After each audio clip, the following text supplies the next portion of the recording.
Kuya, ikaw si ano? Ganito kuya, mga police kami ha. Police kami ng warrant section ng Malabon. Papalong ko lang sa'yo na inaaresto ka namin ha. Sa bisa ng warrant of arrest. Sa kasong rape under Article 266-A. Hindi na nakapalag pa ang isang lalaki matapos magsagawa ng simultaneous anti-criminality law enforcement operation o saklayo ang mga operatiba ng warrant din sa Pina section ng Malabon sa Barangay Acacia. Kinilalang akusado na si alias Enye, 28 anyos na tinaguriang most wanted person ng station level. Inaresto ang nasabing akusado sa bisa ng warrant of arrest sa kaso nitong rape na walang inirekomendang piyansa para sa kanyang pansamantalang kalayaan at ang akusado ay kasalukuyang nakakulong sa Malabon City Police Station Custodial Facility Unit habang hinihintay ang kanyang commitment order mula sa pinanggalingang korte.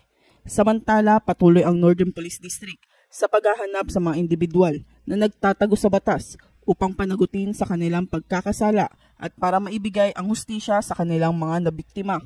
Mula rito sa Northern Police District, ako po ang inyong PNN correspondent, Patrolwoman Glacelan Esperanza, alagad ng batas, taga-taguyod ng Balitang Pulis.